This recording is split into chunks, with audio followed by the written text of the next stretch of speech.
In this video, I want to talk about tension. And if you talk to experienced Singer sewing machine repairmen or women, they know that if you're having a problem with your machine, you check the thread and the tension, because 9 times out of 10, you either have it threaded wrong, you have the needle in backwards, or you have maybe the bobbin in backwards. And this is why Singer says very rarely should you have to adjust the tension screw on a bobbin, or on a bobbin case, actually. But let's go back in time and age a little bit. This is my Gateway Junior NP1. This is a very simple toy machine. Now, the other day I was fiddling around with this and I couldn't get it to sew right, and I happened to be a little bit busy, so I didn't really investigate why it wasn't sewing right. So this morning I went to sew with it again, and on the left you can see that it was just not making consistent stitches, that every couple of stitches would go correctly and then it would just have this large loop of non-stitches. And guess what it was? I think I heard the right answer. The tension was too tight, if you can believe it. So now it is sewing correctly, and you would have thought I needed to tighten the tension because the loops weren't picking up right. This is a chain stitch machine. I actually had to loosen the tension. And there are correct stitches, wonderful stitches, from this tiny little simple machine. Beautiful stitches. This you could sew anything on this, just like the Model 20. The only drawback is this very narrow throat or harp space. So you'd have to roll up whatever you were doing and more or less sew in straight lines. But beautiful stitches. Now we move to the Model 20, and both of these machines are usually given to children. So a child that would be fiddling with this machine and maybe go to their parent and say, "It's broken, I can't use it," it's a matter of adjusting the tension. Now when you move to a Model 20, as you read through the manual on a Model 20, and it's much more involved. I don't even know if the Gateway ever came with instructions other than what they might have put on the box. I don't know. But this is a very detailed book on how to do a lot of different things. And all of the different effects you get with a Model 20 are accomplished by adjusting the tension. Whether you're quilting, whether you're gathering, whether you're making ruffles, shearing, quilting, finishing edges, everything. As you read the book, you realize the only thing you ever change on a Model 20 is the tension. So now, let's take that to a full-size machine. And here's the new old 66-1 from Singer. And the attachments that came with it are wonderful.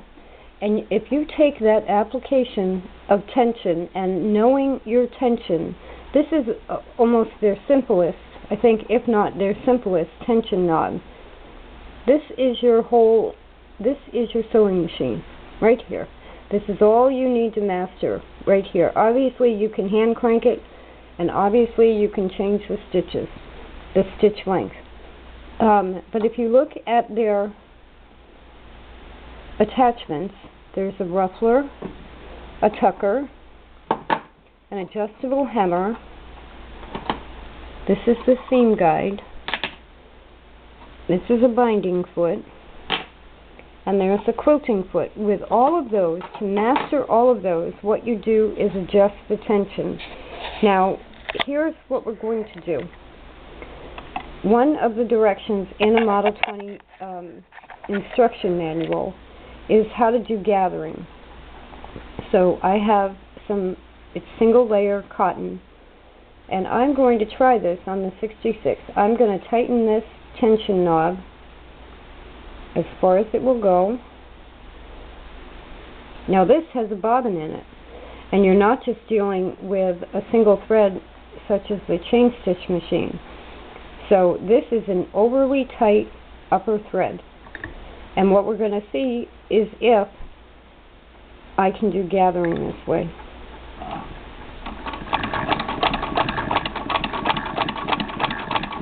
It may not, simply because the bottom tension is actually fine. But look at that. Guess what it did? It acted like a Model 20, and it gathered the fabric. So I always recommend the old machines.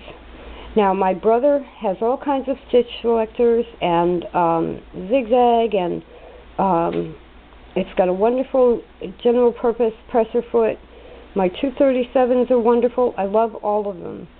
But if you want to really know how to sew, get a Gateway, which you can find, or a similar toy machine. You can find them fairly cheap.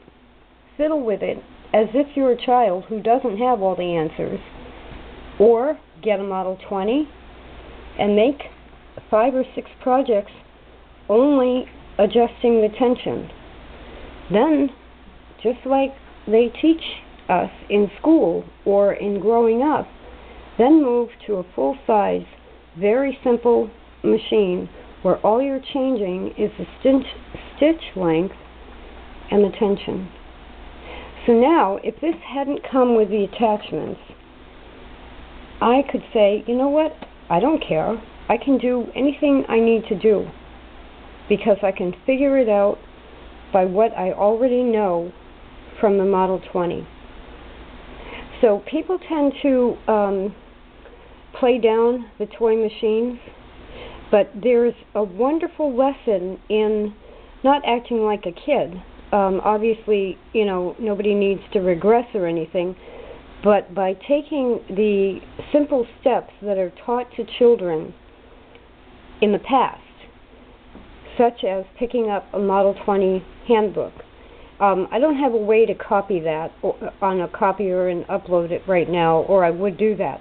But if you get a copy of one, or you get another similar machine where you know all you're going to be doing is adjusting the tension, that whole skill set is going to help you have the simplest of larger machines and still be able to do almost whatever you need to do.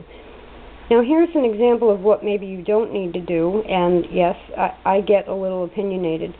They make button attachment foots for faster modern machines. So you put on a special foot, and then you put a button there, and you hope that needle hits those buttonholes. I have never heard of anything more scary in my life. And it's a great convenience for those people that can use it and figure it out and have no problem with it. I'm not sure I would even want to do it that way. There's a whole other talent in being able to sew buttons on your clothes correctly. So some skills we don't want to let go of and hand over to the machines. Buttonholes themselves are a little bit different because those are difficult to make by hand.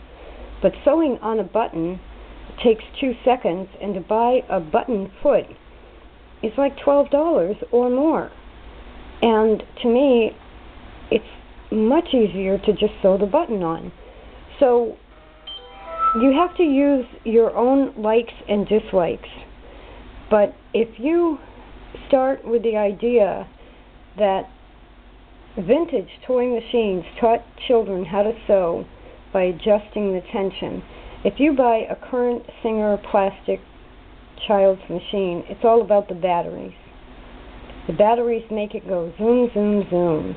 And I don't know how much they're actually learning. I haven't bought one. I did have a miniature, like, mending machine, and it was still all about the batteries. So I have to say that Singer knew what they were doing when they were marketing these for either light household duty or for children, because the skills that you use in making an apron and needing to gather the fabric for an apron, now it's not gathering the same way if you use a basting stitch and pull the basting threads, but it's machine gathering the fabric for an apron. So then when you do move to a machine and you use a long basting stitch to gather the fabric and pull up the threads, you know why you're doing it that way. So it's a level of understanding that we should be still learning and retaining. And if you don't sew, you can start with a Model 20, and the lessons that are in there are really all you need. This is why I do advocate for the Model 20s, because what they teach you is how it works. That the tension and the thread are all you're really needing to adjust. Once you get to a machine like this, excuse me, any large machine, it's about what else can you do. Can you use an attachment that instead of gathering actually makes ruffles? Or, gee, you can make beautiful pin tucks, which you can. I've made them. Or you can mark, without marking your fabric, you can do regular quilting lines. So yes, their attachments are worth it, but it's much better for you if you bring that knowledge of tension, upper thread, or single thread with a chain stitch machine with you to your sewing project. So yeah, go get a Model 20.